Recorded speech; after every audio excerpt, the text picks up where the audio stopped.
What's up, y'all? It's Jeff Cobb, and you're listening to Ricky and Clive Wrestling Show on Social Suplex Podcast Network.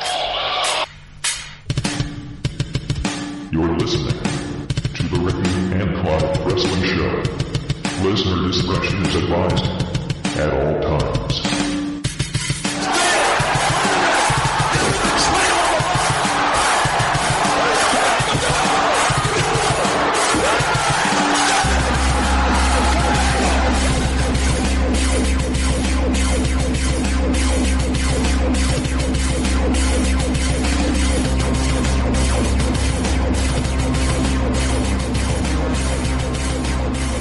Hello and thank you once again for downloading and listening to another episode of the Ricky and Clive Wrestling Show, part of the Social Suplex Podcast Network.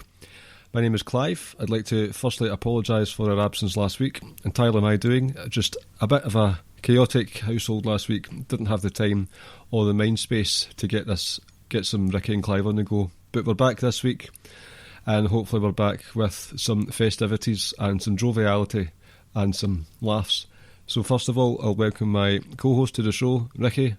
Nice to hear your voice again, my good man. I won't apologise for us not being here last week. You don't have to, it was all me. No, I'm saying I'm not going to apologise for either of us. It was nice to take a break. It was. But people, there might be something... There's no but. We do as we want. As long as Jeremy allows it. Well, since we're better at segues than Outsider's Edge, you say but, and the word but backwards is tub, and a word that usually goes before tub is bathtub. God. So I'd like to welcome the secret Baldwin brother from the famous family. Yep. Caleb Baldwin. Do your brothers talk to you? No, they cut me off because I borrowed too much money from them. You kind of buried the lead, though, there, man. You can listen to me every Thursday morning here on the Social Suplex Podcast Network. The show is the Grave Consequences Podcast. I know, Brian, you really like... Sorry, I used your shoot name. Clive, I know you really like Lucha Underground. Mm-hmm. So I really want to get you on there one day, sooner rather than later. And by God, that's going to happen. But also... outside of the Social Suplex Podcast Network, you can listen to me every Wednesday night after NXT and AEW Dynamite as a part of Eddie and Caleb's HeroCast. That is where we go through and we watch hero movies in chronological order and we review them. We started with Superman in 1978. This week, Thursday the 11th, I do believe, we will be dropping the X-Men episode. So we're into the new millennium. Nice. And the superhero genre has been revived after Batman and Robin killed it. I am so sorry it took me so long to introduce myself. Was at AEW Revolution, and that's part of the reason why I'm on here, if I'm not mistaken. That's one of the reasons. Although all we're looking at right now is Caleb's steering wheel. We can no longer see his face. Yeah, I somehow inverted the camera, and I am trying to fix that. That's all right.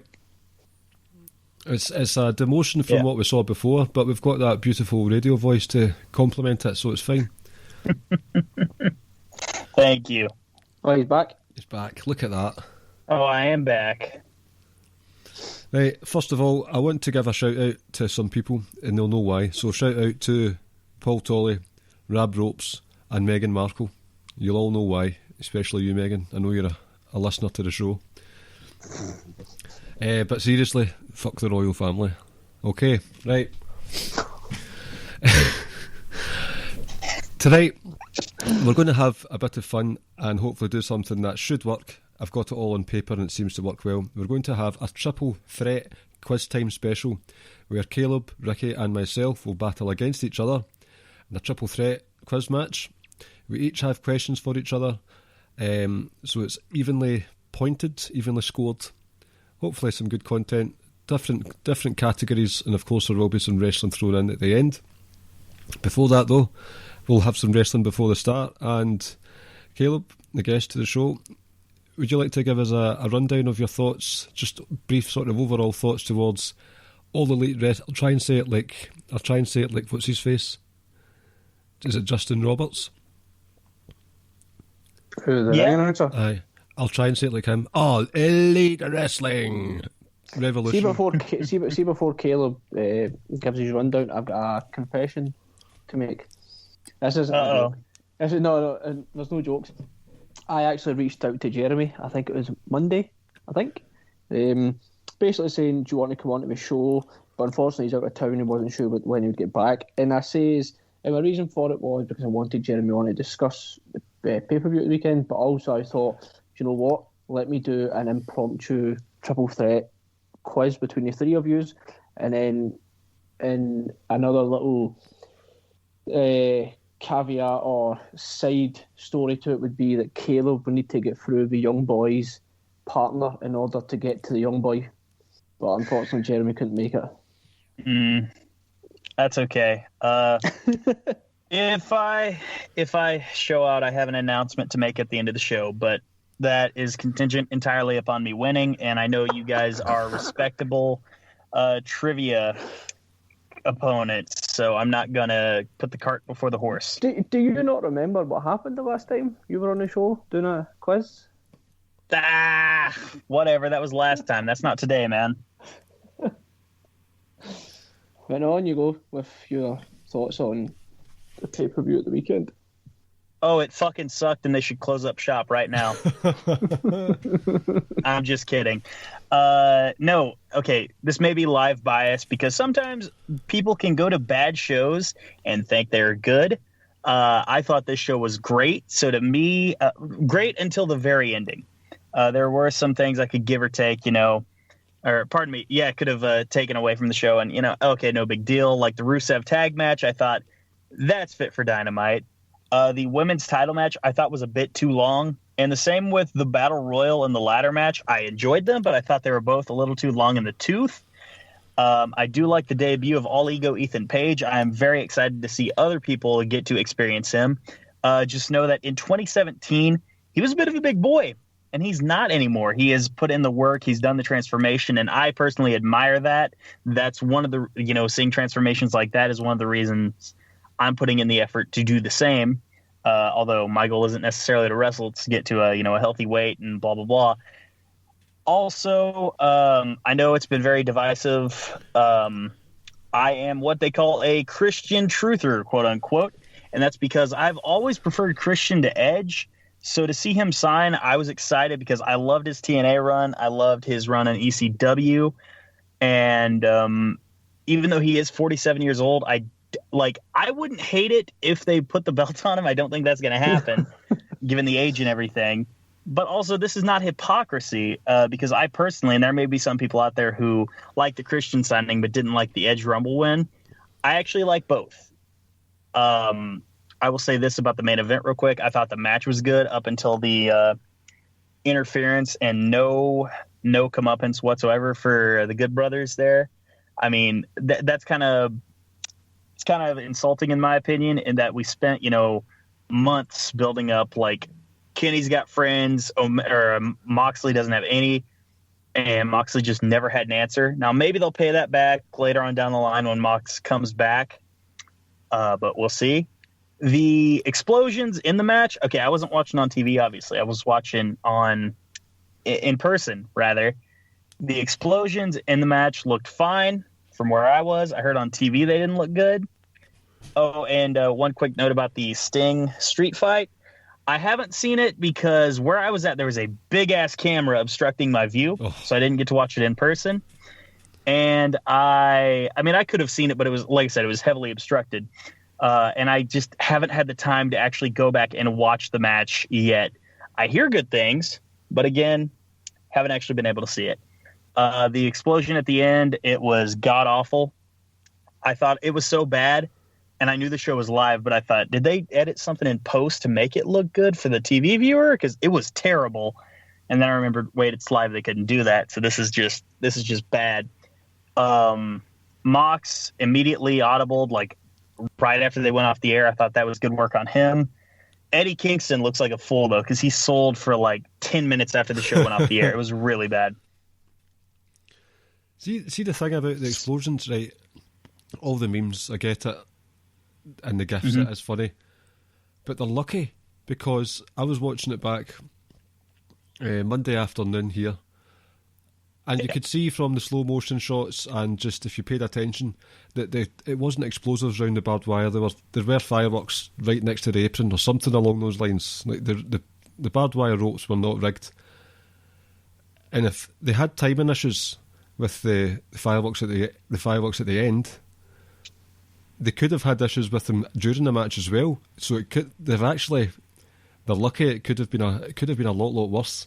And if you like those kind of matches, I do. Not that I seek them out.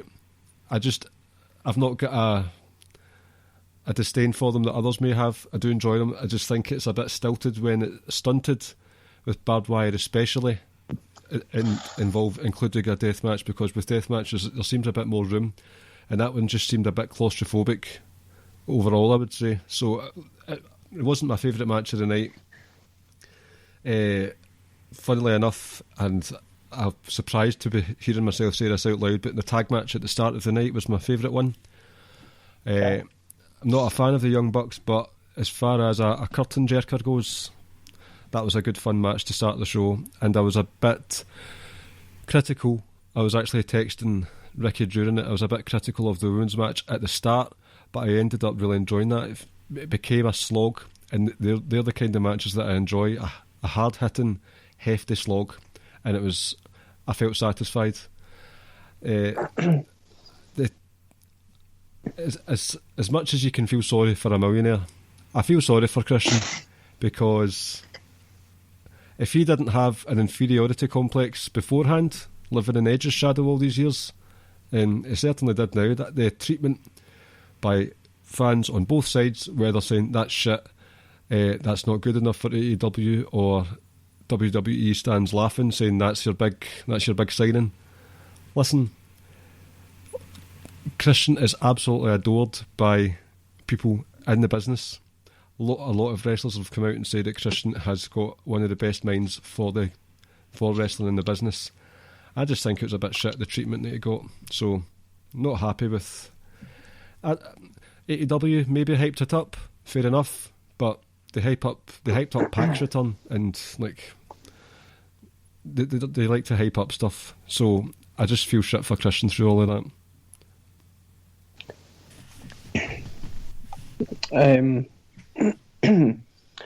I think, just a quick rundown, my issue, I think, overall with the card was that everything could have been cut down by 5 minutes. The issue I have with the Bucks, MJF and Jericho match, I think we're all kind of now waiting to see when our Inner Circle going to like properly implode, and is MJF finally going to turn, or is it going to be kind of him and Sammy coming together or whatnot? The issue that, for me, the Bucks have got, and I like the Bucks, they've only got, like, for me personally, it looks like one style of wrestling. Like, you're meant to really be, and I don't want to say it was a full-on blood feud, but it was a real personal feud, and their offense doesn't really change. You know, like, that was my issue with the Bucks. I think, touching on the Christian Cage signing, like, personally, I don't have an issue with it, because in the day I always felt like if you're good enough in the ring, you can go. I couldn't care less about your age and stuff like that. But the problem is that at no point, and I personally don't think AEW built this signing up that big. Like, I don't think they told any lie. A Hall of Fame worthy talent. Well, that's true. Tony Khan comes up and says it's one of his all-time favourite wrestlers. A lot of people love Christian, as you says. I think a lot of people got it into their head that it's going to either be Punk or Brock, and I know some people mention Cena, but obviously it was unrealistic. But I saw a lot of people mention CM Punk or Brock, and I saw a lot of the reactions after it was saying it, well, why wasn't it Punk or Cena? Well, no, that's who we wanted. And it was like, who you want and who you got and who you're realistically going to get are completely different. I'm pretty certain Brock sitting on the farm enjoying life, and And I says it to Clive, like, as much as, like, personally I love CM Punk and would love to see him wrestle again, I think we need to remember it's been 7 years since he wrestled. We don't know what kind of CM Punk you're going to get after 7 years. It could go one way or other. You know, he could have gotten old, or he could be really, really refreshed. I've really enjoyed the women's match. I think what Clive said, I like matches that kind of start off slow and kind of build up to like a crescendo. It just hits a peak. I felt that was the same there. And it's funny because Clive was, I think this was right at the start of the match, where he texts me and goes, honest opinion, what do you think of Shida? And I thought, do you know what, I think she's really good. And I was listening to One Nation Radio, I think it was yesterday, and someone asked a question like, how does she stand in comparison to a lot of the women wrestlers in WWE? And Rich and James ran through like a comparison. I agreed with most of them, maybe 2 or 3 that I didn't agree with, but they made a point when it comes to Rhea Ripley, and he says it was extremely close. I think they both went Rhea Ripley, but I think James then says if you swap the talent they're both working with, I think our opinion of Shida would be even higher. And I think that's a pretty valid point. I think she's by far the best in that division, and I think if you put her even in the NXT women's division or Raw and SmackDown, I think you'd be like, oh wow, like, you know, she's pretty damn flawless. Other point I would make is the barbed wire death match. I'm not a fan of those matches.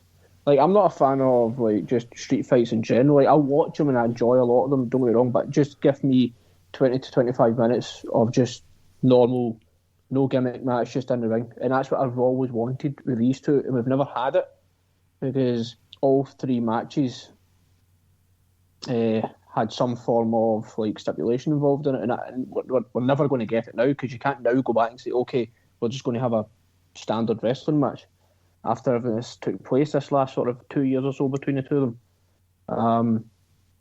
So the explosions at the end, and I don't know, Caleb, if you've seen it back, but they were awful. And I when I heard the Moxley promo, I immediately thought what Caleb says. I was like, Mox is on the ball, and he suddenly could turn this into a storyline just immediately right there. And I kind of felt like that. I feel like that's the direction he might go in. That Omega built this environment, and he doesn't know what he's doing because that's not your world type thing. But oh God, you made Eddie Kingston look like an idiot. And even if it wasn't, if that was planned to go that way, you've made one of your, let's be honest about it, someone who's as tough as they come, and we all know the backstory behind him, and suddenly you make him just look like an absolute, like I say, a real idiot. And something that Tony Khan said, and this was my last thing, in the post pay-per-view media scrum, he was like, what did you want us to do short of like basically killing the two of them? I'm like, well, don't do it. You know, like, if it was going to look that bad and you weren't willing for death, if you know, like, and I'm just, you know, it's a metaphor, why would you do it then? So, like, don't get me wrong, like, I don't think it was a bad pay-per-view. I felt like it went a little long, some of the matches, but it just wasn't what you would come to expect these last sort of 12 or these last 18, 24 months from them. We maybe should stop talking about it in case Tony Khan comes and hits us with a copyright fine. Yeah. Real quick, I think I think if I was Tony Khan and I had it back, I would have probably booked Kenny and Mox in a 3 Stages of Hell. Hell. That's my southern accent shining out there. 3 Stages of Hell match. With, you know, be it like a straight up match, then a no DQ match, and then, oh my God, we got to keep the Good Brothers out. Steel cage, something like that. Yep.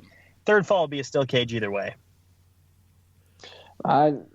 we saw, was it NXT had a 3 stages of hell not too long ago? Oh, aye, it was like something out of an Acme warehouse.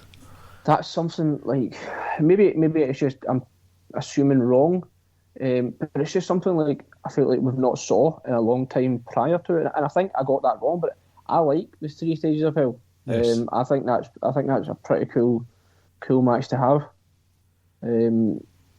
I think they'll run this match one more time. Possibly. I think that's a good idea. Yeah. I think that's a good idea, and I would add, and this may be ambitious, 60-minute Iron Man.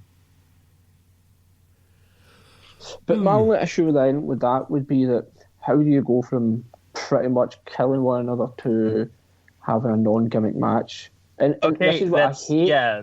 This is sorry to cut you off. This is what I hate about Mox. Like, I know he's kind of put himself into his corner, and this is the way it's come across, and he's going back to his pre-WWE route type thing.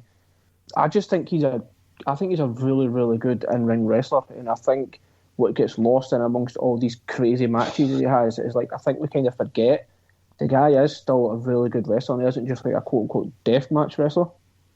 Mm-hmm. I still maintain to this day that one of my favourite Dean Ambrose matches was the no stipulation match against The Miz at Extreme Rules that year, where they weren't allowed to use weapons. Well, he wasn't. I just thought that was a very smart match, and he can wrestle. Like, I just think with all these hardcore gimmicks that he's got, the shock value's wearing off because they're quite frequent. So they're just meshing into one another now.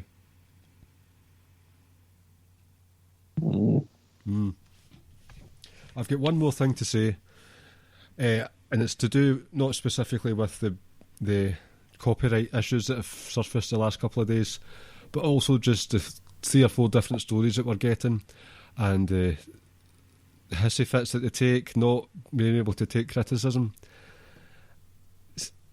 See if there's any actual sort of merit or value or truth in Brandy Rhodes being a chief brand officer, then she's doing a terrible job.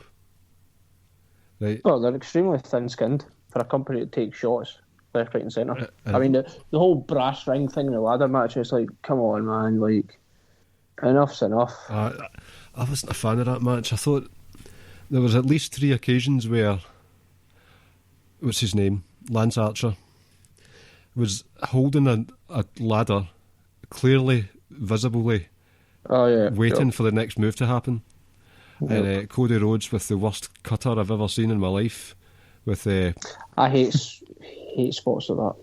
And this isn't an AEW thing I've criticised. I remember, was it the women's war game match where Io Shirai was at the top of the cage and come flying down? I'm like, can you all just kind of pretend these are preoccupied instead of just kind of staring up? But a question for Caleb. Where was the hate or the boos loud for Cody during that match as much as it was coming kind of through on the TV? I mean, they were noticeable, but they didn't overwhelm. Right. Okay. Just taking my socks off because I have the cold, so I'm stuffed up. Oh, that's hot. I have earphones on, so that's 2 orifices being blocked. I will say one last thing is that I'm looking forward to watching Dynamite. Will be tomorrow by the time we watch it, because I'm interested to see where they go with Omega and Moxley now, and see how they. I don't want to say like justify or like kind of like. I just want to see how they explain what happened there and what route they're going to take. Are they going to stick to this whole Omega messed up? They should, because I mean, you would think they'd have to come up with a write-off for Moxley because Renee is like pregnant. Like, she's going to pop in like 2 months, I think. Yep. Unless they try and squeeze that final match in between us at some point, or maybe on Dynamite, but. It would be nice if Renee said, listen, you're going to be a dad in a couple of months. Can you fucking stop endangering yourself with potential staph infections, please? Dean. I really like him as well. I think Mox is fucking great. I just wish they would stop with the gimmick matches, and I think that was I feel like it's been a recurring theme. There's always something going on with AEW, whether it's on Dynamite or pay-per-views. There's always like just because there was I think that was 4 gimmick matches on that pay-per-view. You had the ladder, the street fight, the barbed wire, and was it just 3 then? I thought there was 4. Maybe it was 3. Would you count the tag team battle royal? Not really. I'm also like basically a no DQ type thing. I'm looking at. Alright, just the 3. Still, that's 3 out of like what was that, 7 or 8 matches. You know, that's nearly a third of your card filled up of gimmick matches. But like I said, I feel like it's kind of like NXT. It's like a takeover. If a takeover disappoints, I think it would be glaringly obvious that it's disappointed just because of how high the bar is. And I feel like this is the same way. I think we were all just so accustomed to watching a certain calibre of matches, and we were like, we didn't quite get that, and it's noticeable when you don't get it. But as Caleb says, you know, the sky's falling down and the company's about to go bust. Yes. But Chief Brand Officer, she should get must improve in her end of year review. But that's another conversation for another day, because now if we move on to the 3-way dance, the triple threat, whatever you want to call it, the Quiztime special. 3 rounds. I'll try and explain it as best as I can. There are 3 rounds. First round, each person has a specialist subject. Second round, just general knowledge. In those 2 rounds, 2 people will ask 5 questions each of the one person to see if they can get 10 points. And we do that 3 times.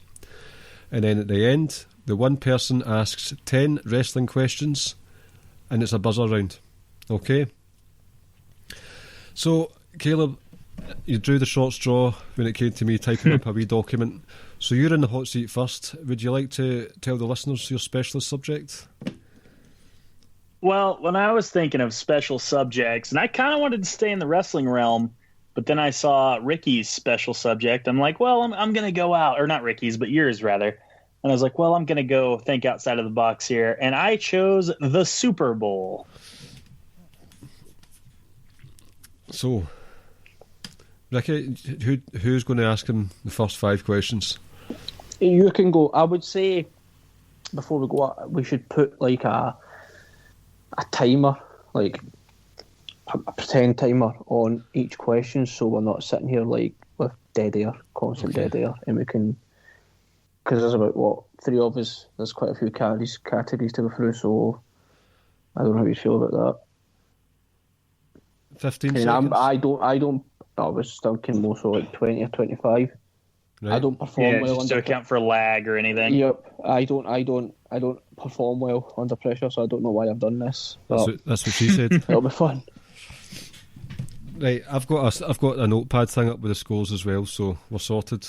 Right, so I'll let you go first, and I'll keep a track of time. Okay, thank you, Mr. Bathtub Super Bowl.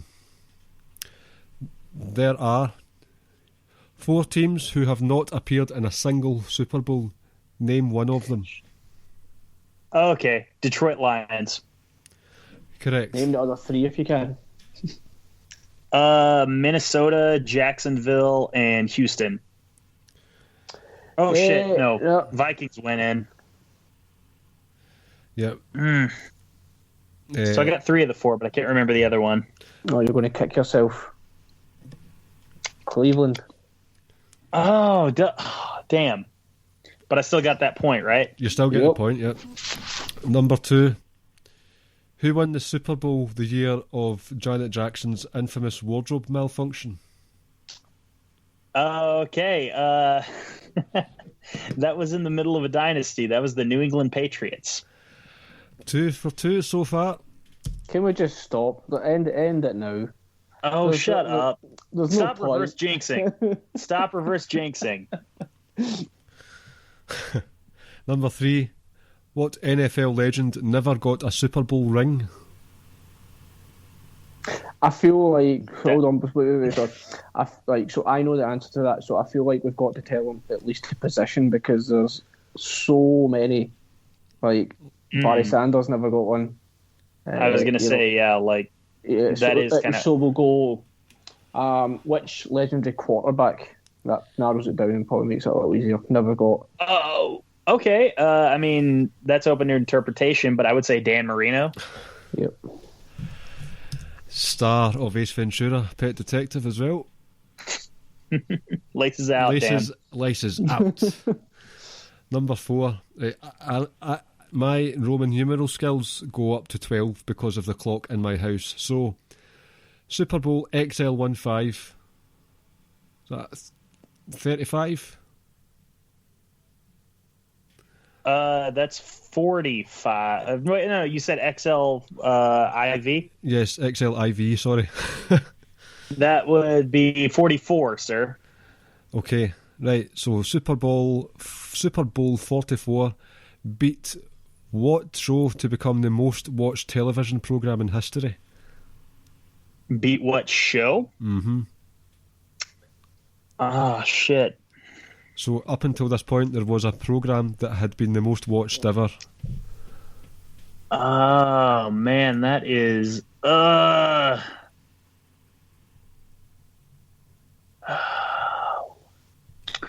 at least guess something. I don't know, the fucking Grand Ole Opry. Final answer? Sure, yeah. It was the MASH series finale. Oh, okay. I don't even know what that is. MASH was a pretty good show from everything I hear, but it's a bit before my time. Sitcom about the Korean War. Number 5. Who holds the record for most passing yards in a Super Bowl?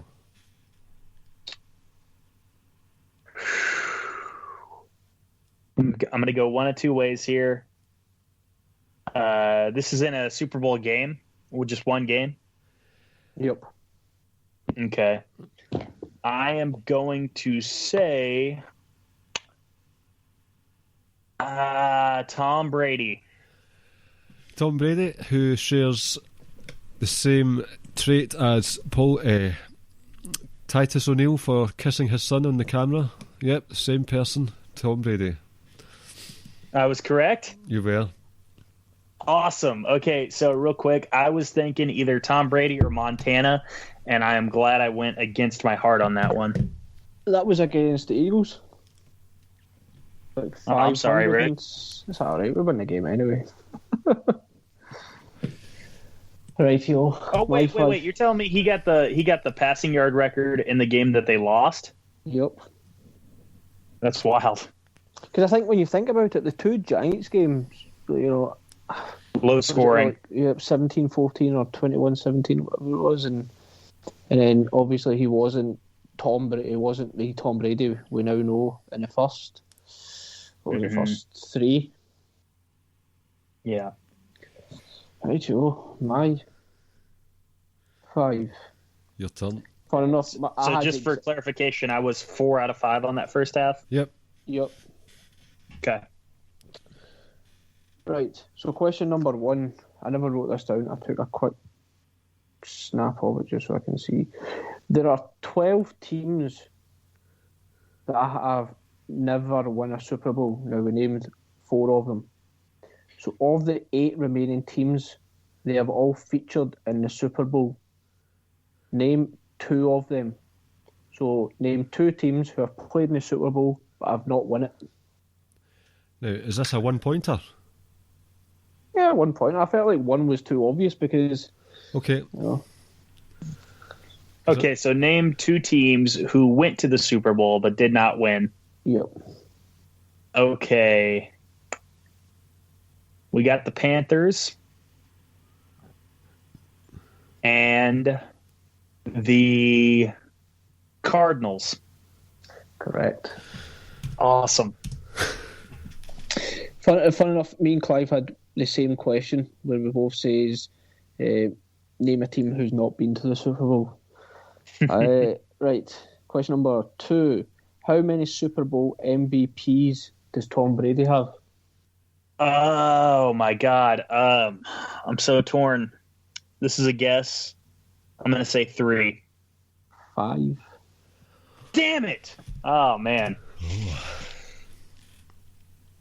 It's kind of surprising when you think about it. I know, tell me about it. Yeah. It's not even that, it's like the first 3, like... Anyway. Question number 2.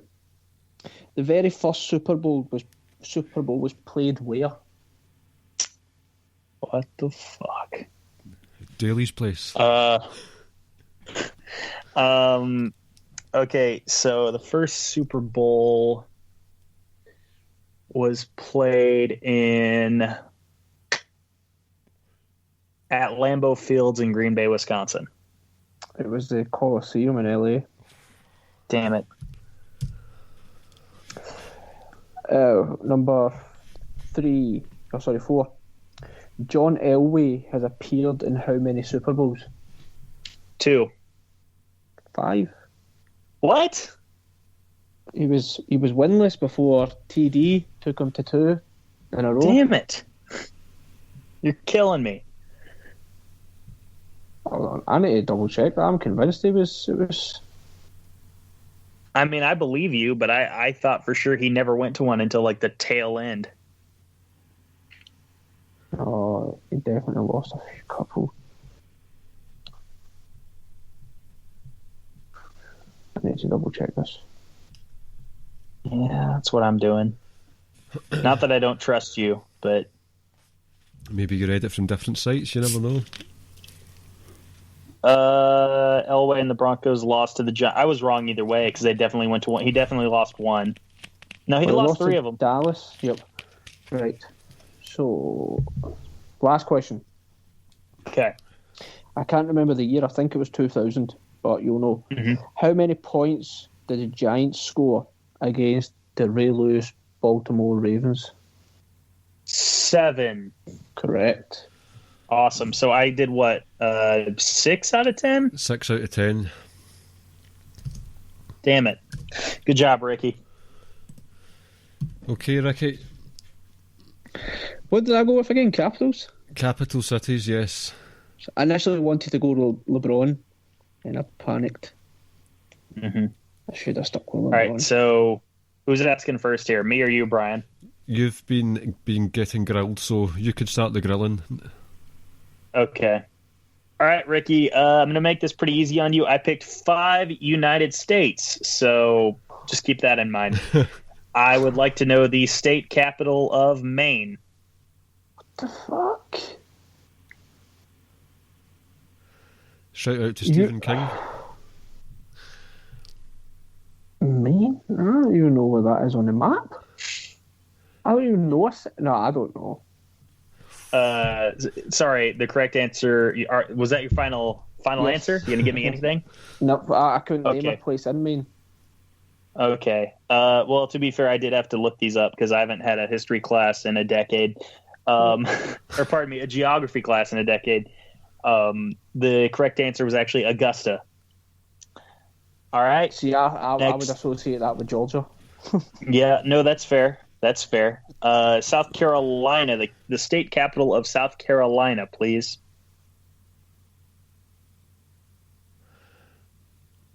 I think Charlotte's in the north. So I'm going to go Columbia. Yes, sir. 1 for 2. You do know that if you got All that right. wrong, Kyle Moores was going to have a word with you. Yes. I have an axe to grind with that guy. He quotes me at the end of all the Outsider's Edge episodes. Oh. Next up, if you will, I would appreciate the state capital of Wyoming.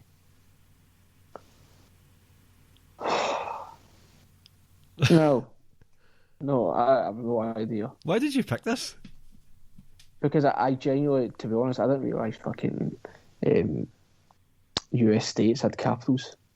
Yeah, there's 50 of them, and they all have one. I mean, I could probably guess just based on knowledge of the states, but no. I just thought it would be stuff like, what is the capital of this country? And then I'd be like, here we go. Yeah, sorry, you're talking to an American. I'm arrogant. I'm narcissistic. You're only going to get American capitals here. I have no idea. Give me a guess. Throw out any town name. I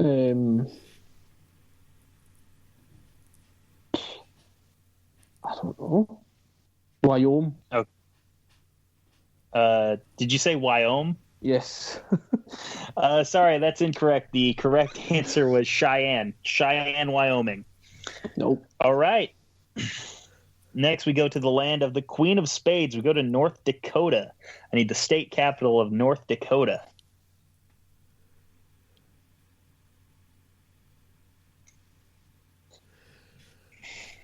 The look in your eyes, dude.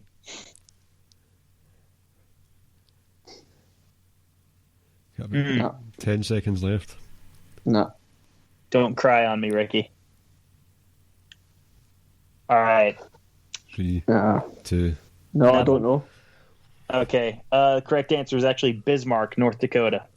See when Shayna Baszler is having sex, do you think she's north of Dakota or underneath? Oh, Jesus Christ, dude. Come on. You're making me all sad in here. Last but not least, and you will get out of this hell. I would appreciate if you could correctly guess the state capital of Missouri, sir. Or Missouri, as the locals would say. So I would assume it would be St. Louis, but I don't think it is. It's something city. You want to give me a name? 10 seconds. It's an ex-president's name, isn't it? I think. You may be right. 3, 2. Jefferson. Hell yes, dude. Oh. Jefferson City. You went 2 for 5 there, man. Like on the buzzer, that's a 3-point throw, right as the buzzer. Yeah, that is a buzzer beater for sure. You threw that at .2 for sure. Right, my turn. You'll be glad to know there are only 2 US state ones. Hey, Right. you know, Ricky, I thought about giving you the Oklahoma, but I'm like, yeah, that's way too easy. I mean, most that's it's Oklahoma City, isn't it? I hope I didn't give away one of Ricky or Clive's questions, but yes, that's correct. Right, first one. Chile.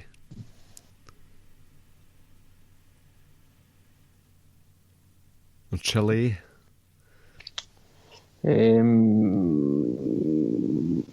Santiago. Well done. Do you know, it's really cold in Argentina. It's so cold it's bordering on Chile.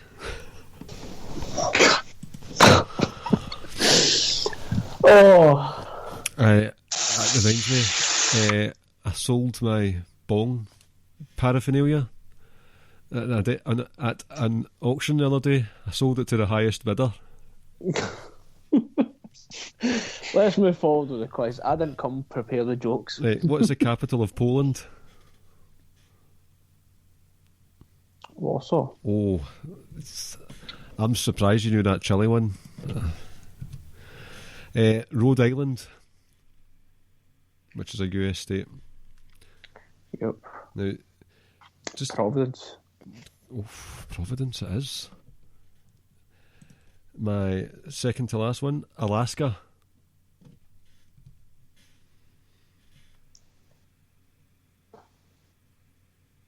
I think I'm probably going to butcher the name. It's like Junii or something along those lines. I'll accept. I don't know how to. I think You mispronounced the shit out of it, but is it just Juno? yes, Juno. Right. Well done. I would have thought Anchorage as well, so well done.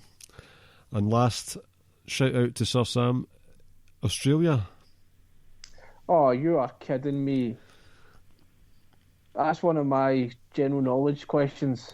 Oh, Canberra. A lot of people would think it would be Sydney and stuff, but it's not. Yep. Right, I'm going to have to think of one on the fly now. Apologies. No, it's all good. Of all the general knowledge questions in the world. It's the very first one I had as well. Right. Sorry, I'm going to post it anyway. So, my specialist subject, and I am not ashamed to admit it, is the fantastic US soap opera Sunset Beach that was around in 97 to 2000. You know, the same vein as Days of Our Lives and all that stuff. Just cheesy US soap operas, and I loved it. And I've been known to be good with the trivia. So, who's going to come at me with some Sunset Beach questions? How much did I get there, sorry? 7? 1, 2, 3, 4, 5. 6. You're on 7 points, yep. Ah, damn it. Whew. Looks like I'll be challenging you, young boy. Thank you, man. I'll go first. Right. I don't know. So, I have not a clue about this programme, so I don't know how difficult or easy these questions are. Okay. Mm-hmm. What colour was a sports car Ben gave Meg? Oh, for fuck's sake. Red. Correct. Well, I mean, I assume you would know that, because who the hell just randomly gives out sports cars? Oh, Ben is a bit of a tycoon in Sunset Beach. All right, I see. I wouldn't know that. Runs a lot of businesses down there. I have a feeling you're going to get 10 out of 10 here. Question number 2. On what day did Ben and Meg get married?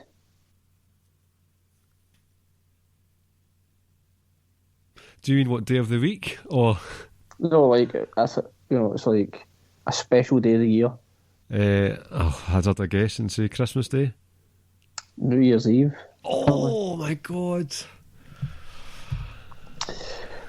Question number 3. Before they were kidnapped, where were Ricardo and Paula planning to elope to?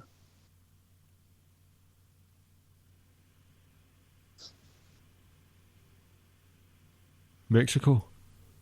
Vegas. Obviously, that's a stupid answer.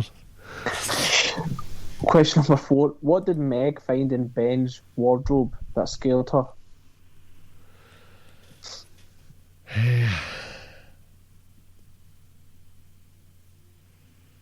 A gun. A sex doll. No. Bloodied scissors. Right. And question number 5. Who killed Del Douglas?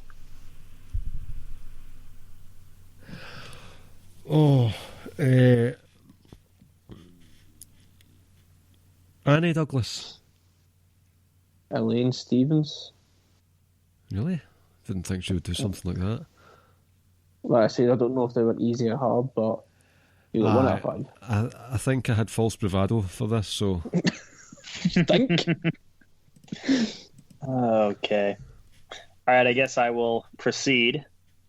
So I went off the Wikipedia. I'm not going to lie to you. Don't open it, Brian. My hands are here. Okay, so first question: who was the big bad, the main killer, the killer, the serial killer on Terror Island? Was it Derek Evans? It sure was. Yes, sir. 1 for 1. Twin brother Now, to Ben, who had the bloodied scissors, by the way, in case anyone's interested. Yep. I saw that. I looked up the plot lines and I was like, this show sounds batshit insane, man. Derek and Tess apparently had a son. And now what was that son's name? Is it Benji? Yes, sir. That's 2 for 2. I would like to know, question 3, who played Olivia Richards? So I need the actress's name. Oh no, I know, I can see her face. Shit. Let's see if I get the surname right, because it's double-barreled. Does that count at all? It's Newton-Cole. I'm sorry, what was that? Newton-Cole is the surname. No. I mean, you were right with your double barrel thing. She was an older lady and I had quite the hots for her. Shit. Your time's up anyway. She was in North and South as well. Who was it? Yeah. Correct answer was Leslie Ann Down. Sorry, Leslie. Hey, don't be pissed at me. It's just the Wikipedia. Next up, how many daytime Emmy nominations did the show receive? Probably none. Is that your guess? No, I'll go for 2. Actually, no. They had 13 nominations and they actually had 2 wins for what it's worth. Quite right. Well deserved. Okay, now, Ben Evans, he had a wife before the show started who was presumed dead. What was that wife's name? Maria Can you give me a last name? Torres. Yes, sir. So by my count, you went 3 for 5 on my round. So I have 4 out of 10. Not great. Maria Torres is the sister to Ricardo, who was kidnapped earlier on in the quiz. See, I do have knowledge, it's just not really working out. So the scores are 6 to Caleb, 7 to Ricky, and 4 to myself. The next one is general knowledge. So, Caleb, you're back in the hot seat. Okay, first question from myself. What is the tallest building in Oklahoma? Holy shit. You're going to expose my ignorance here. I'm just going to guess the Capitol building. Does that have another name? No. Oh my God, nothing's coming to mind. Okay, and that's what you're sticking with, Capitol building? Yeah, that's what I'm sticking with. It is the Devon Tower. Right. All right. What, number 2, what are the 5 colours of the Olympic rings? Holy shit. Okay, let's go red, blue, green, gold, and white. Damn. Okay, I missed one. Black. Oh my God. Like I've got yellow here, but I would have accepted gold, but 4 out of 5. Ricky, would you grudge him the point? I would happily give a point now. Okay. Thank you. Number 3. Which country is the origin of the cocktail mojito? The mojito? Yes. This is guesswork, but I'm gonna say Mexico. Final answer? I don't like the way you phrased that, but yes, that's my final answer. I'm afraid the answer is Cuba. Number 4. How many sitting US presidents have been assassinated?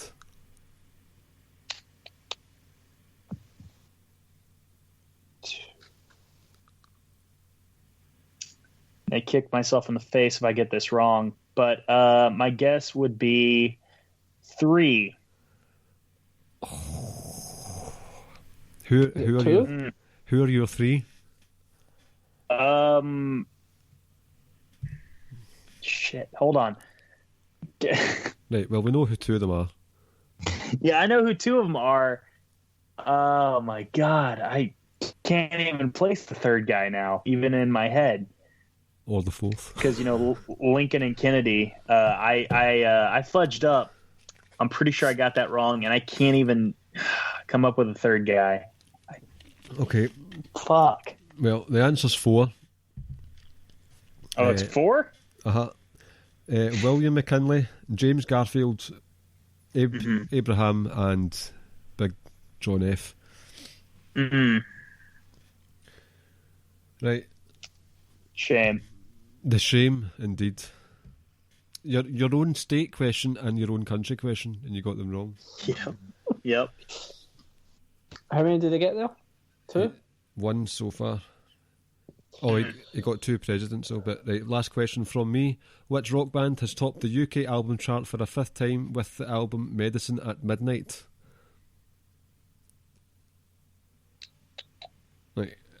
I'll give you a slight clue. That's a very recent album. Oh, Jesus Christ.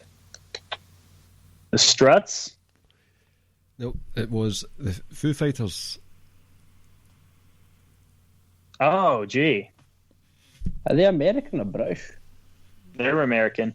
I took you for a Foo Fighters fan, Caleb.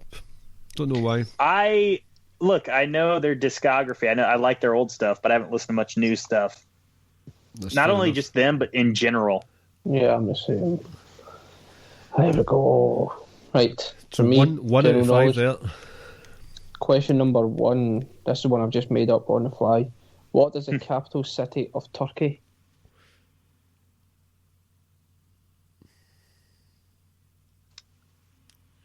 Oh my God. I don't even have a guess. Oklahoma City. Clive, do you know? No, I don't. Ankara. Anchor. Question number 2. How Okay, many hold on 1 second, guys. Sorry about that. He's been mugged as we speak, people. Yep. They've stolen his wallet. They've stolen the shirt off his back. And that person is now going to join us in the podcast. All right, can you hear me? Yes. Okay, good. Sorry about that, guys. That's all good. Question number 2. How many continents are there? 7. Correct. Question number 3. Who has more Olympic gold medals? Usain Bolt or Michael Phelps? Phelps. Correct. 23. Usain Bolt has 19. Question number 4. How many teams are in the English Premier League? Jesus Christ, how am I supposed to know that? I'm American. I'm going to say 12. Oh, 20. 2 out of 4. Right, here we go. What is the second largest country in the world in terms of size by kilometre, with Russia being 1? So I'd say China. Canada, apparently. Damn. So I went 3 out of 10 on that round. Yes. Yep. So 9. You realise he's going to come back probably and blitz us in the wrestling. I know. You're on 9 now, Caleb. Yep. I don't like it whatsoever. Is it? Yep. It's Caleb's turn. Oh, is it me? Caleb's turn to ask Ricky the first 5 general knowledge questions for him. Okay. Let's see here. Ricky, how many feet are in a mile?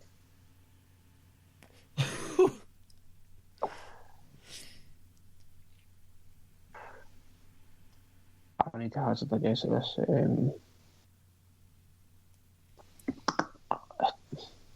10,000? See, now you know how I feel when you ask me questions about the Prem. 5,280.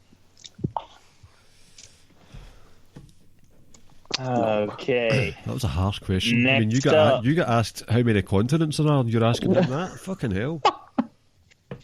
And I was kind of hoping one of the Americas might slip up or something along those lines. Yeah. No, if anything, Antarctica would have slipped up. But, okay. So, Ricky, you'd say we're pretty good friends, right? Yep. Okay. Well, with that in mind, next question.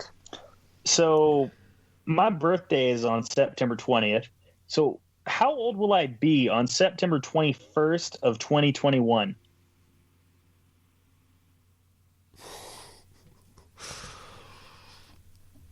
September what? 21st, the day after my birthday of this year. Oh. 10 seconds. 27. Did you say? What did you say again? 27. Did you say 27? Yes. You are correct, sir. Oh, you lucky chap. It's one. That is 1 out of 2. So, next up, Ricky, I would like to know how many outs are in a regulation-length pro baseball game. That is 9 full innings. How many outs are there in that game? If it goes the full 9 innings. Just the full 9 innings, no extra.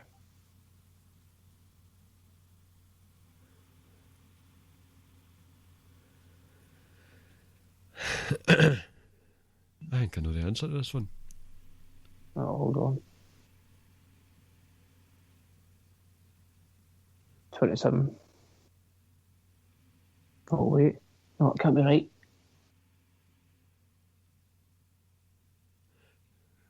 5.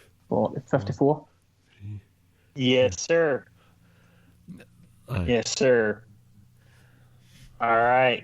You don't need to That was believe me. question 3. But I was going to say that as well. What's that? You don't need to believe me, but I You was were going going to to say. It's like, I totally knew what it was, but... I know. Yep. So, okay, question 4. So Steve Jobs was a co-founder of Apple. He had another named Roger, but he also had another named Steve. What is the... Okay, so obviously not Steve Jobs, but the other Steve that was a co-founder of Apple. What is his last name?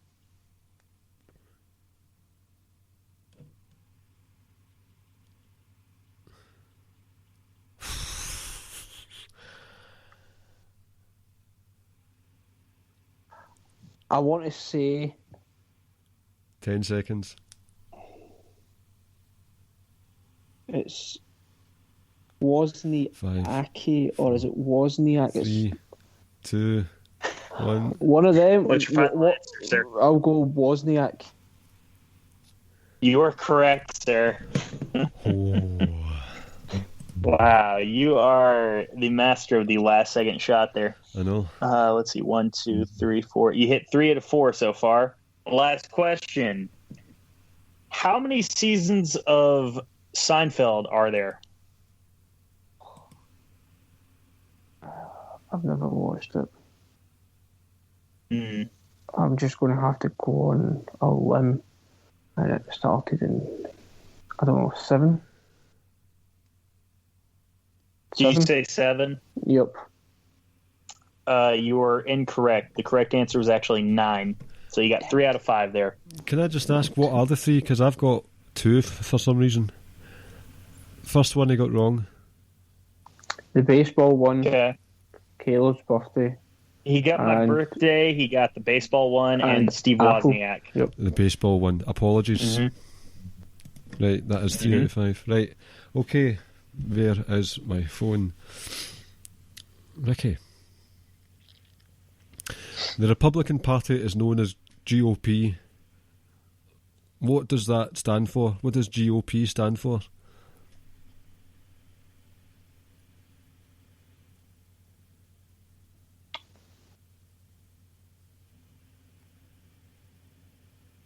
Grand Old Party. Oh, well done, well done. Mm-hmm. Currently tied, all in, overall, with Caleb. Number 2, the 6 main stars of Friends appeared in all 236 episodes. Who is the next most regular character to appear in the show?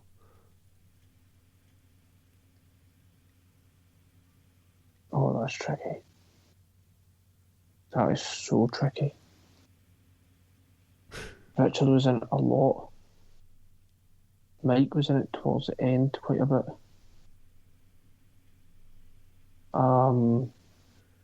10 seconds. As a person, Uh-huh. has to be Gunter. Correct. Yep, well done.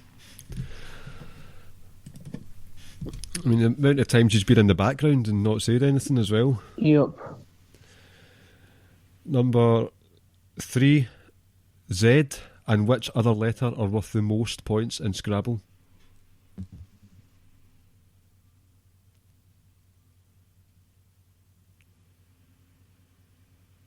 Has to surely be X.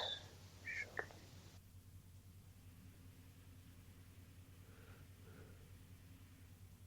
Oh, no. Q. Correct. Number 4.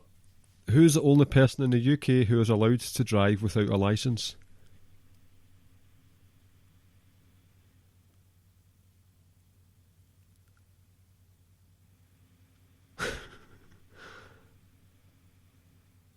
This is just going to have to be a guess. Okay. I would assume it would be the Queen. Yep. Ah, excellent. Her Royal Highness herself. God save her. God save our Queen. So, Philip's not even allowed? Well, based on recent... True. He shouldn't be allowed anyway. He's a driving hazard. He actually does look like a lizard now. Number 5. The Pittsburgh Penguins play which sport? Ice. No. I'm going to get the Pirates and Penguins mixed up here. Oh my god. No, I've forgotten who you said. Did you say the Pirates or the Penguins? The Penguins. Ice hockey. 5 out of 5 for my general knowledge questions. So you are on 1, 2, 3, 1, 2, 3, 4, 5, 6. Oh shit, here I go with my maths again. 1, 2, 3, 4, 5, 6, 7, 8, 9, 10, 11, 12, 13, 14, 15 points overall. Caleb, you are on 1, 2, 3, 4, 5, 6, 7, 8, 9. Dear, dear. Right. All right. Who am I asking these general knowledge questions to now? Me. You, Brian? Yes. Clive. Sorry, Clive. Got to keep the kayfabe. All right. This one's actually pretty easy because I have been doing these last 5 general knowledge questions during the show because I misread the doc. But, okay. So, Brian, I would love to know, question 1, how many pounds are in a stone? 14. That is correct. In the 1990s, the MLB had a strike during one year, which prevented the MLB from crowning a World Series champion. What year was that? Go to the next question. Just go to the next question. No, You got a 10% chance, dude. 93. Oh, you're so close. It was 1994. Fun fact, also, the year after is when the Braves won the World Series, so that's cool. How many flavors are advertised as being in Dr. Pepper?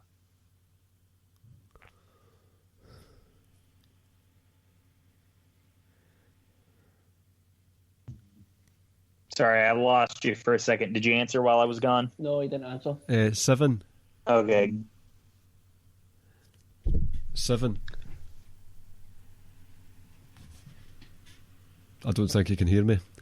7. Sorry, what did you say? I'm so sorry. I'm sounding like Monica and Friends here. 7. 7. 7.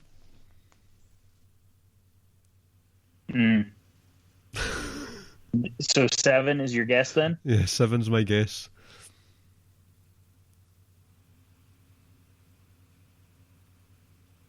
My bad, dude. I keep losing you. So 7 was your final answer? Yep. Yes. Yep. That is incorrect. The correct answer was 23. Oh, I was close. I know. Yeah, you were very close. You're only 16 off. Yep. Here should tell you, like, oh, hey, he is scrounging for questions. What is the boiling point in Celsius? 37. No, sir. That would be 100 degrees in Celsius. What? You sounded You so look shocked. you sounded so confident as well with your 37. Oh, fuck, 37 Celsius is 100 Fahrenheit, isn't it? That sounds right, yes. Okay, with that being considered, what is the boiling point in Fahrenheit? I know that makes it so much easier on you. No, I got the question wrong. Oh, is that the next question? Yes. Right, well, that's 100. Wait, sorry. So you're guessing 100 degrees Fahrenheit? 100 degrees Fahrenheit, and I've got no point for the Celsius one. Okay. Yeah, no points on Celsius, and you guessed 100 on Fahrenheit, and you're wrong. The correct answer was actually 212.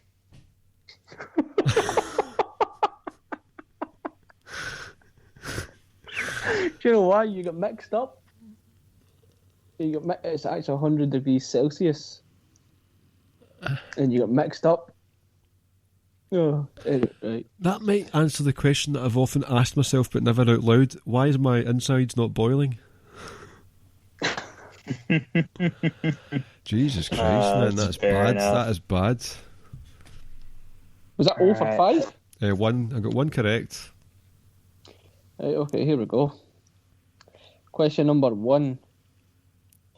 What nationality was a wrestler that Kurt Angle beat in the Olympic final? Right, I got confused. This isn't a wrestling round one. Nope. Russian. I'm sorry. Could you turn off the challenge for like 20, maybe 30 minutes, Mom? I'm sorry. Oh, this is going to be... You were still on there. Whoa. Hello. Can you hear me? Yep. Right. Oh, gee. My answer to Kurt Angle's opponent in the Olympics was Russia. He was from Iran. He ran through him as well. Right. This is question number 2. The chemical symbol for gold is what? AU. Correct. Question number 3. I had to ensure Caleb didn't get this question. He got the Premier League one. So, how many NFL teams are there? Oh, fuck you.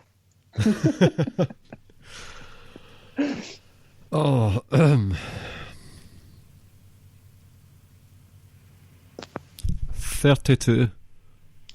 Correct. Oh, yes! Woohoo! Yeah! Fuck's sake. Question number 4. How many presidents of the USA has there been? Counting Mr. Biden, 46. Yes. Correct. Last question. Which TV series would you find Katniss Everdeen in? Katniss Everdeen. Katniss Everdeen. Katniss Everdeen. Katniss Everdeen. TV series Katniss Everdeen.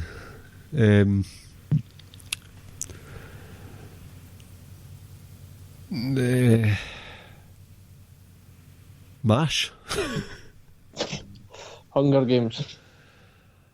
Oh, I watched that Hunger Games a year or so ago, and it was very shite. I've never watched it. Right. So you got 3 there. I'm only on 7 points after that. All in, that's embarrassing. I like that whole boiling point stuff. Wow. That threw you. But I'm so chuffed with my NFL 32 teams one. That was amazing. I don't know how you done it. Well, I remember something about 16, and I thought, I bet you that's one side of the tournament. Right, so we are now on to the wrestling round. A refresher of the scores: 3, 5, 6, 7, 8, 9 for Caleb, 7, 15 for Ricky, and 7 for Clive. Jesus. Right, so this is a wrestling one, and it's a buzzer round. So Caleb, you ask us 10 questions, and we've got to buzz By in. the way, I've done myself dirty here. I've launched in 2. I've threw in 2 Ricky specials in here. 2 questions are going to be worth 5 points each. Oh no! What the? That's. no. Oh my god! What you should do, just change it to name one. Nah, F that. That's too easy. Oh, that's too easy. I'm fucking brilliant at this, man. Right. So, Caleb, you ask us 10 wrestling questions. My buzzer is, oh, it's true, it's damn true. And Ricky's is... I spit in the face of people who don't want to be cool. All right. First question. Those of you that listen to the Grave Consequences podcast would easily know the answer, and I know that neither of you do, unfortunately. But that being said, all kidding aside, who was crowned the first ever Lucha Underground champion?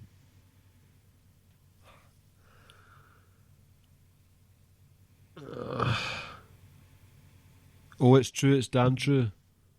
Yes. Brian. Prince Puma. That is correct. Yes. 1 point to Brian there. All right. At question 2. Oh, Ricky, by the way, what's your buzzer? I spit in the faces of people who don't want to be cool.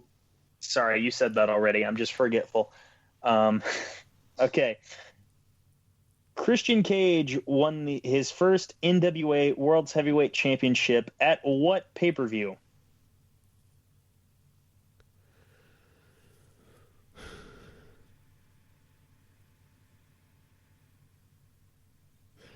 Oh, it's true, it's damn true.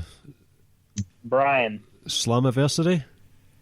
No, sir. Ricky, do you have anything? Oh, surely can't be an Impact one, was it? Right, I'm going to vote. It must have been an Impact one, so it's not a Slammiversary.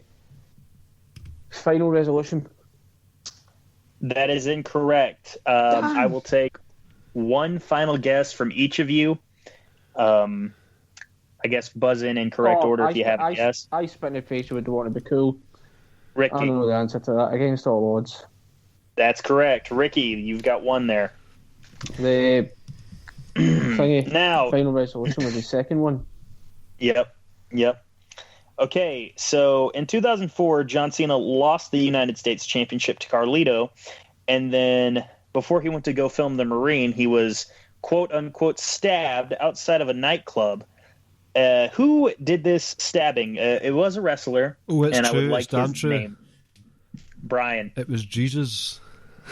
Yes, or I would also accept Jesus for what it's worth. That's 2 to Brian, 1 to Ricky on this round. Okay, this one is a deep cut, and I would be surprised if either of you got it. In 2010, after WWE's ECW was canceled, Vance Archer was moved to SmackDown, and he formed a tag team with Kurt Hawkins. If you could, I would like to know what was the tag team name for that group? Fucking hell. Yeah, I know. They were the best tag team of 2010. What prompted you to think of that question? ADD. I'm not even I'm just passing just now. Okay. Ricky, do you have anything? He's on Google. Yep. I wouldn't. I don't have anything. I don't have any recollection of this. Okay. I am going to replace that question because I was, it might be too much of a deep cut, and it was definitely. But they were called the Gate Crashers, so we can for all you Gate Crashers fans out there. Also, just to be clear, if I was on Google, I would disappear off screen. Clive would attest to that because I'm on my phone. Oh, really? Gotcha. Yeah, that's what I'd say too if I was Googling during the show. Okay, so in 2010, 2 men won Money in the Bank briefcases in July.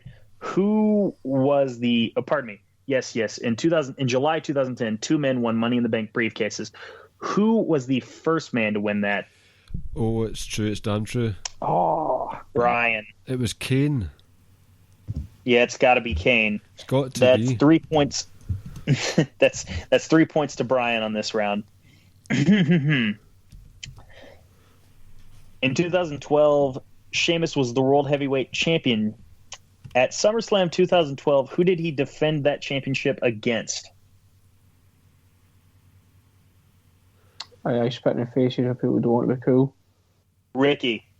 The woman beater himself, Del Rio. That's correct, yeah. So that was question 5 by my count? Yes. Okay, so 3 to Brian, 2 to Ricky. In 2012, Kofi Kingston beat The Miz for the Intercontinental Championship, and around that time, he got a new nickname. 1 point to whoever can give me that nickname that he was given at that time.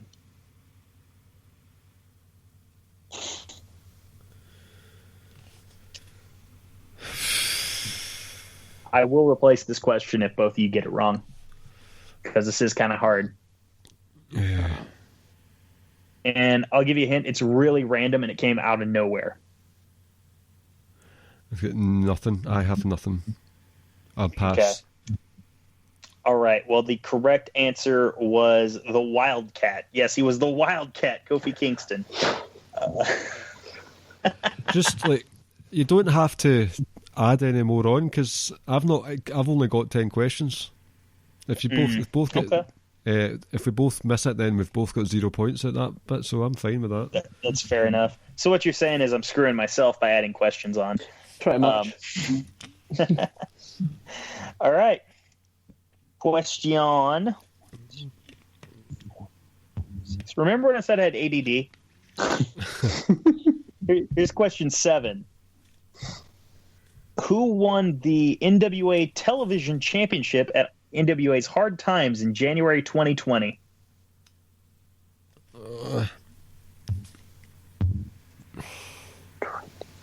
I will give you a hint. He is not in the NWA anymore.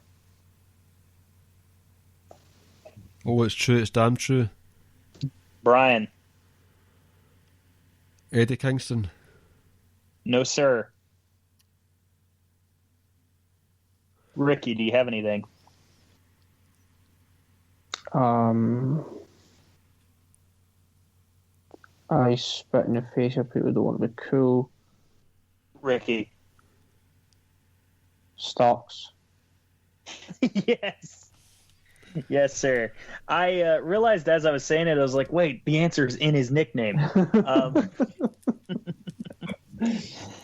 John Moxley made his unofficial, and it is only unofficial because the match was quote-unquote unsanctioned, but he made his unofficial debut in AEW at Firefest in 2019. Who did he beat in that unsanctioned match? Oh, it's true. It's damn true. I heard Brian on that one. Joey Janela. Yes, sir. Yes, sir. All right. Uncensored 1995 was home to the first and only King of the Road match. That had Dustin Rhodes facing who?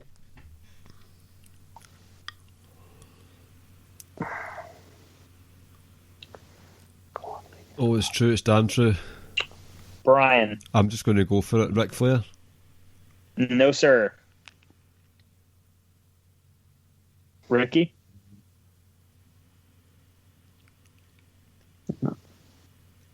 Nothing? I'm no answering. No. Okay.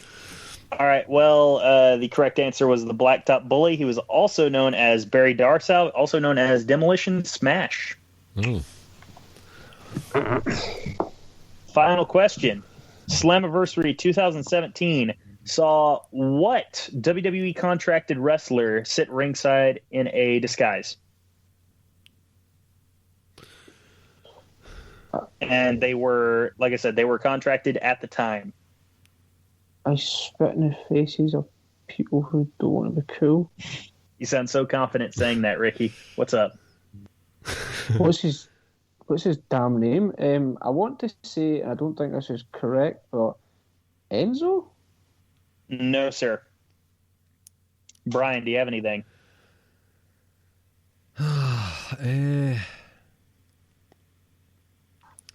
Okay, I know I'm off by a year at least. Oh, it's true. It's damn true. Rhino. No, sir. No, sir. He did show up at the 2019 Slammiversary, but the correct answer in this, she was dating Alberto at the time. It was Paige. Paige had the blue mask on, the blue store mask. Yeah, because that's when she was like on the outs with the company, but still under contract and everything. But yeah, that's all 10 of my questions there. So Let me see here. it's 3 to myself, 4 to myself, and 3 for Ricky there. Okay. All right. I will give you my buzzer. It will be a simple yes, yes, yes. Okay. So, Ricky, it's your turn to ask the questions. Yep, Ricky's just one muting sec. himself for some reason. Okie doke. This has been quite seamless, to be honest.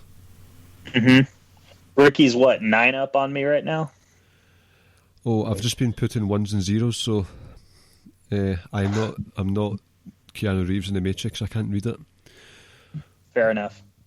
1, 2, Right, 3. here we go. I'm going to be jumping in and out here. Okay. Oh, that's fine. Right. Who beat Seth Rollins to win the NXT Championship? Oh, it's true. Yes, it's yes, damn yes. true. Just Caleb, I think. Who beat Seth Rollins? That would be Big E Langston. Correct. Question number 2. Who beat Bobby Roode for the NXT Championship? Oh, it's true. Yes, it's yes, damn yes. true. Okay, who got it? Ricky. I think you both come in at the same time. So the count of 3, I'm willing to let you both have a guess at it. Okay. 1, 2. I want you both to say it on the 3. 1, 2, 3. Drew McIntyre. Drew McIntyre. Yep. So do we So I'll both give get you both a point. Okay. Right, so question number 3. How many times has Cody Rhodes defended the AEW TNT TV title? What did you call it there?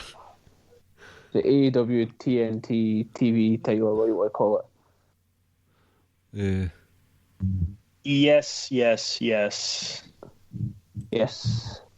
This is a guess. I'm gonna say 7. It's incorrect. Oh, it's true. It's damn true. Yep. 12. Correct. Damn it! Total guess.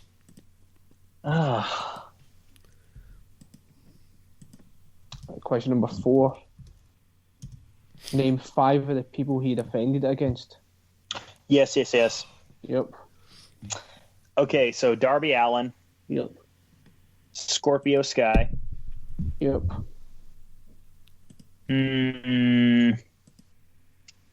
Eddie Kingston, Yep. Scorpio Sky, Eddie Kingston, Brody Lee. Yep. That's 4. Yep. I need to give you one more. Oh my god. I hate this. Just gonna say. I'm gonna say. Brian Cage. It's incorrect. You got 4 out of 5 though. Damn it. Can I get a point if I say one? Go for it. Sonny Kiss. Correct. Damn. Oh, was another one. That question's done, right? We're not going back to that. Yep. It's done. Was Ricky Starks one of them? Yes. Warhorse Yeah. as well. Yeah, remember he had that sort of period where he was having quote unquote indie guys coming in. Yeah. It was quite a few matches there. Question number 5. John Moxley or Dean Ambrose, whatever we call him. Last match in WWE was against who? Yes, yes, yes. Oh. Yep. Was it the trio of Lashley, McIntyre, and Corbin? I'm going to give you the point. It was just Lashley. I think it was anyway. He certainly get living hell beat out of him. Well, I was going to say, I thought there was like a big ass like network special where they did a farewell. there was. But I think that was his like last televised match on Raw. That's what I should have said. But I'll give you the point though. Okay. Next question. After Daniel Bryan beat Batista and Randy Orton at WrestleMania to win the WWE World Heavyweight titles, How many times did he go on to defend Oh, him? it's true. It's damn true. Yes. It's Clive. 1. Yep. Is that your final answer? Yes. It's incorrect. Oh, yes. Yes, Caleb. This is guesswork. I think I'm right. I think it's 2. Correct. Triple H and Kane. Yep. Was Triple H on a TV episode? The following The night night on after Raw. Mania. Fuck's sake. Well, I had to go Google. I went and watched it on YouTube because I couldn't remember if the Shield music hit before the bell rang. But the bell rang, and then Triple H was doing his yes, and then went down and picked Daniel Bryan up, and the Shield music hit. So it still counts as a defence. That reminds me. Ah, What, on you go, Clive. what's Roman Reigns' preferred material of clothing? Jeez, here it goes. Denim. Denim. Denim. Denim. Right, so this answer, question number 7, you need to be off. You need to be on the buzzer very, very quick. Okay. Name both of his opponents. Yes. Ah, Yep. fuck. Okay, we just said Wait. it. Okay, so whose opponents? Daniel Bryan's? Yep. Triple H and Kane. Yep. Okay. Question number 8, who was the last WCW Cruiserweight champion before they were purchased by Vincent McMahon? Yes. Fuck's Yep. sake. I'm going to guess here Shane Helms. That's correct. I told you he was just going to kill us in the wrestling one. Oh, shut up. Are you Number sure? 9, You sure about that? it was. Wasn't Billy Kidman? No, it was Shane Helms. Question number 9, how many times has the greatest of all time won the WWE title? Tom Brady's not won the WWE title. But Bret Hart has. Oh, it's true. It's Okay, damn true. yes. Clive, 5. Damn it. correct. Oh, my God. You using that's your adjectives to describe people. Oh, people know me. They know who the GOAT is. Right, this is it. This is your last 5-pointer. Okay. Name the 5 people who have won the hardcore title, aka the greatest title of all time. Oh, So it's name the five. Right, I'll give it a Clive, so I'll repeat the question. Name the 5 people with most hardcore title reigns. with most. Yep. I don't need it. I do not need it in order. Yes. Clive, you come in first, but are you? No, I misheard the question. I thought Right, it was okay, just right. any. Oh, right, okay. Right. On you go, Caleb. Okay, so definitely Raven. Number 1. Bradshaw. Yep.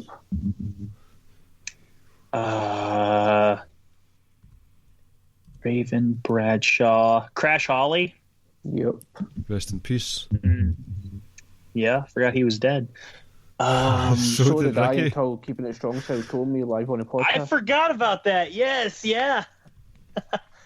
Okay, so Raven, Bradshaw, Crash Holly. I'm gonna guess. No, that doesn't sound right. No, let's try it. Stevie Richards. Correct. Oh my God. I'd be surprised if you got this one. Okay. That sounds a little scary there. This is guesswork. I'm going to say Bob Holly. Incorrect. Clive, I'll give you an opportunity to get the final point. Big Boss Man. Sean Stasiak. Oh, for God's sake, man. What? Yes. Oh my so God. Caleb got 1, 2. 4. You got. Well, all in for that round. 1, 2, 3, 4, 5, 6, 7, 8, 9, 10, 11, 12, 13. Caleb got 14. Yep. Christ. Caleb got 14. Clive, you got 1, 2, 3, 4. You got 4. You sure? I've got 1, 2. Oh, yeah. So, just before we do this, because this is the very final portion of the last round, right? Yep. So, what is the score? I'll tell you in a second. Right, I'm Okay. done. Right, so I had altogether there in that last round. I got 1, 2, 3, 4, 7, 8, 9, Okay. and that takes my grand total to 17. Caleb, you're currently on 23 points. Right? Okay. And Ricky, you currently have 18. Ooh. I done this. Okay. I absolutely messed this up, didn't I? Sounds like Pressure's it. on. Sounds like Pressure's it. on. I Sure. really did. I should be deducting Caleb like 8 points here. Oh, I can't believe this. So Caleb was on what, 23? Did you say I'm on 19? No, you're on 18. 18. So I've got to get 7 out of 10 here. No, sorry, 8 out of 10. Oh, God. Well, Caleb's on 23. And I'm on 18. Uh-huh. And that's what I'm saying. I've got to get 7. Sorry, 8. Right, okay. Right, number 1. When the Hold on, Ricky muted himself. Have you muted yourself, Ricky? No, I'm back. Who was the first WCW US champion when the invasion angle kicked off? Yes. Caleb? Was it Booker T? No. Oh, shit.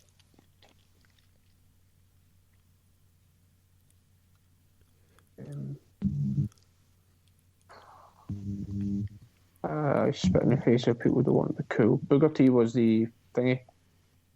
The WCW World Heavyweight Champion.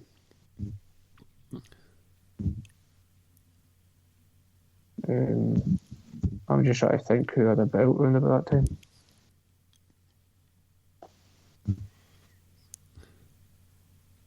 What title did you say?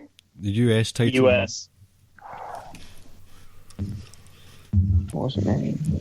No, not a clue. Okay.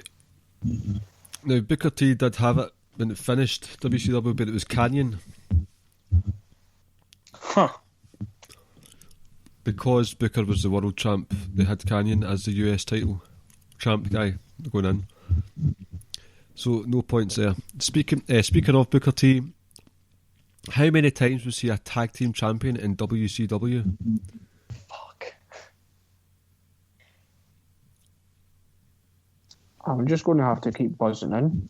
I'm just going to have to. I'll take a closest answer wins.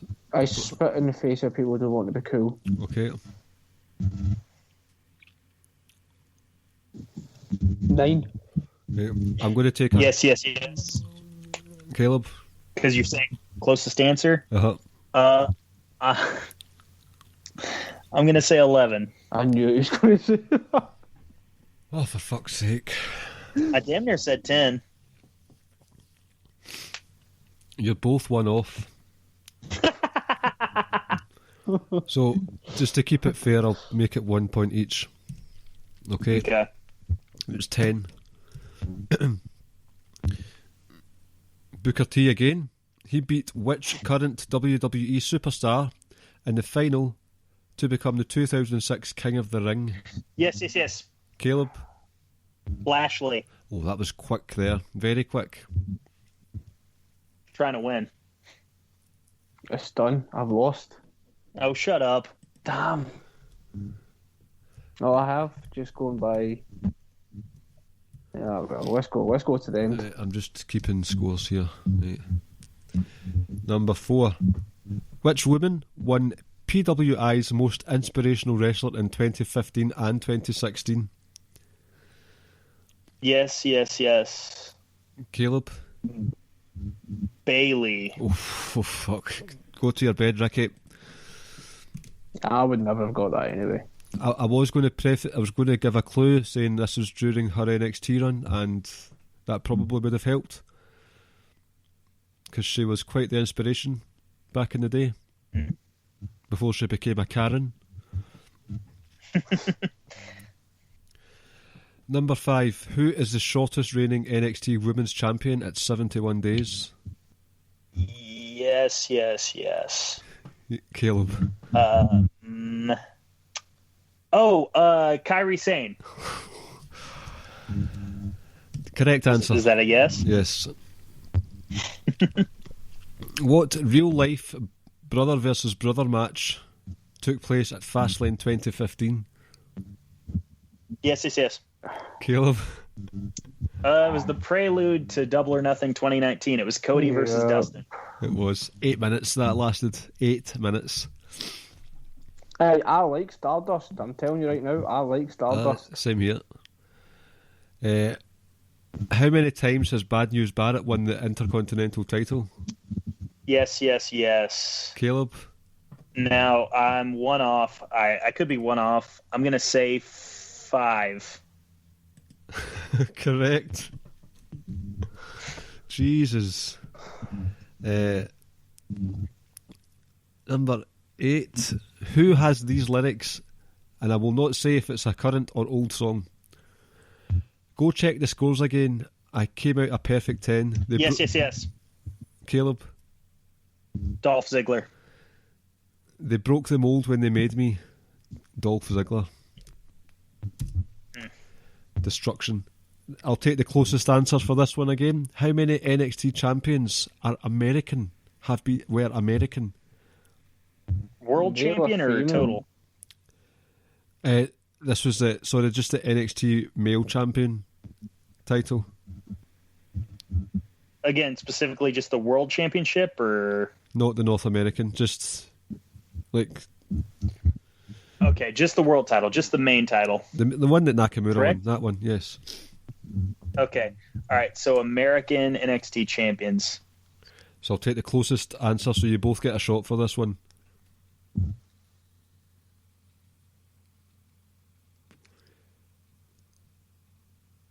So no need for buzzers or anything like that. Ricky, have you got anything? I'm just trying to work my way through. Yes. Caleb? I'm going to say 9. Okay, Ricky?